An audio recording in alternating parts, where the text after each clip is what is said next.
c'est de nouveau moi. J'adore cet endroit là. J'ai déjà montré en vlog. Bon, désolé, il y a l'alarme de voiture, mais ici, là, ce chemin incroyable. C'est bien. Je me sens tellement bien ici. Hop. Avec petite vue sur l'acropole là, donc un peu caché.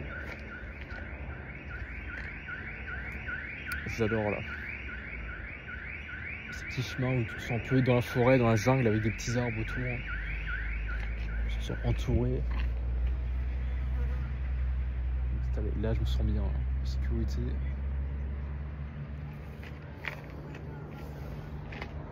Je me sens en vacances, il ne peut rien m'arriver de mal. Je suis en week-end là, j'ai pas de boulot. L'école, les devoirs, le boulot ne peut pas m'atteindre ici. Je suis tranquille. Je me sens vraiment en sécurité. Là, comme, des fois, j'aimerais être une petite fourmi, une petite abeille et être tranquille dans un arbre, ne plus avoir à me soucier des responsabilités humaines. Et voilà, juste être une fourmi et kiffer tranquillou, juste avoir à voilà, manger, à te balader sur des arbres. Ce serait bien, c'est une fourmi, tu peux aller là-haut dans l'arbre. Et hop, t'as une vue magnifique sur Athènes. T'as besoin de rien faire, t'as pas les sentiments de souffrance, solitude, tous les problèmes avec les humains et tout. En fait, je sais pas ce que ressentent les animaux. Je sais pas si ils ont de la chance ou pas. Enfin, je sais pas si j'aimerais être à leur place ou pas. Parce que, je sais pas, point de vue un peu spirituel, astral, bah, je dirais quand même que l'évolution humaine est normalement plus subtile, enfin plus complète, plus intéressante, plus avancée. Parce que les animaux, c'est un peu plus facile. C'est un peu facile de s'incarner en animal. Genre, t'as juste ouais, la bouffe. Faut juste que tu t'occupes ouais, de bouffer, fonder une famille et c'est tout. Alors que être un humain, c'est beaucoup plus complexe et difficile. Donc je pense quand même que tu apprends beaucoup plus en étant un humain qu'un animal. Donc, je pense quand même que s'incarner en humain, c'est une avancée plus complète qu'un animal. Enfin, les âmes qui s'incarnent en humain sont des entités plus avancées que les âmes qui s'incarnent en animal, je dirais. Je sais pas du tout si ça marche comme ça. Parce que je m'intéresse un peu à toutes ces histoires d'incarnation, voyage astral et tout, Marco Burn. Et qu'est-ce que je veux dire d'autre? Oh non, pas la voiture encore. Ouais, c'est vrai que... Ah, c'est bien aussi. C'est vrai que s'incarner en humain, c'est plus dur. Enfin, ah oui, je veux dire que ouais, s'incarner, je sais pas, en chat par exemple, c'est plus facile, j'ai l'impression. Parce que ce que disait Marco Burn, un voyageur hors du corps, il dit que les chats, ils voient l'intégralité des dimensions, donc la dimension physique où on est, mais aussi les dimensions éthériques, subtiles, astrales, où ils voient les parasites énergétiques. Enfin, ils voient tous les humains parasités par des parasites énergétiques. Et ils voient toutes les entités dans les autres mondes, les autres franges énergétiques se balader. Alors que nous, humains, on voit que la frange physique, avec nos sens actuels. Et c'est pour ça, ouais, les chats, t'as l'impression, les chats, ils s'en foutent de toi un peu, ils sont un peu arrogants. Ils s'en foutent de toi, de ta vie, de ton expérience, parce que eux, ils ont une vision globale, ils voient un peu tout ce qui se passe. Et toi, t'es qu'une personne, enfin, t'es qu'un petit être parmi d'autres. Et c'est pour ça que je dis aussi que nous, c'est une expérience plus difficile d'être humain parce que ouais, tu ne vois pas les influences qu'il y a sur toi, tu vois pas les énergies qui s'attaquent à toi, tu vois pas qu'est-ce que tu es en train d'affronter toi. Je sais pas, au niveau de ton karma, de ce que tu dois faire dans ta vie, apprendre des qualités, apprendre à bien t'entendre avec tout le monde, apprendre à devenir plus lumineux. Ça c'est plus difficile parce que on a une vision plus restreinte, on est dans un monde plus bas énergétiquement que les chats par exemple.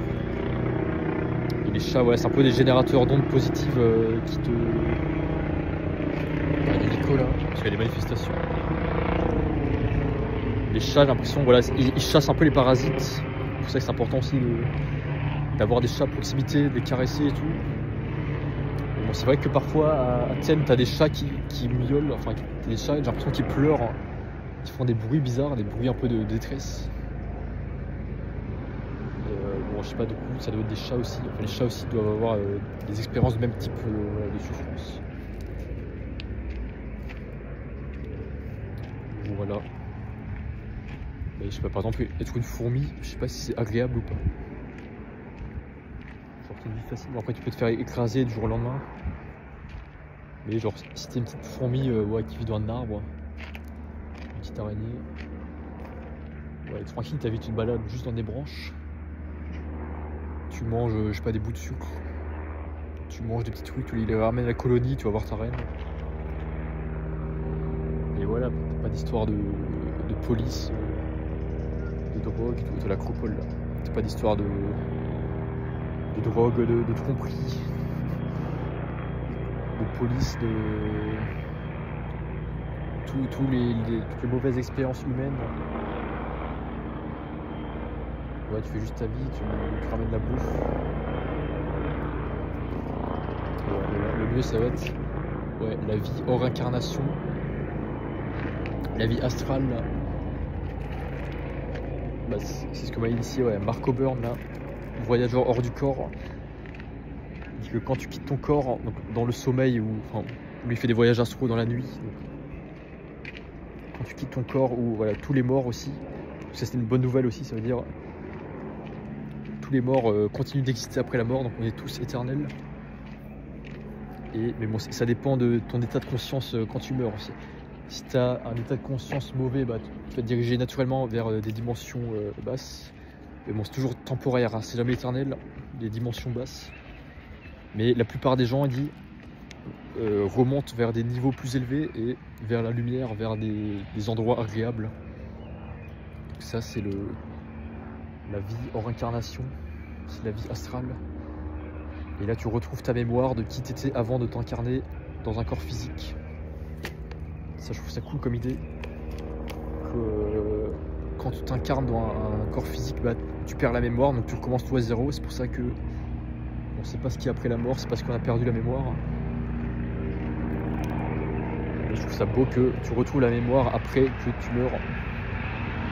Et que voilà, ce que tu as fait pendant cette vie terrestre, c'est des trésors que tu te rapportes avec toi. Parce que tu as appris tellement de choses de qualité, de compétences, qualité d'expérience, de compétences humaines, que après ça te sert pour toute ta vie, éternellement. Et voilà, c'est un choix, l'incarnation est un choix, tu peux te réincarner parce que tu as envie.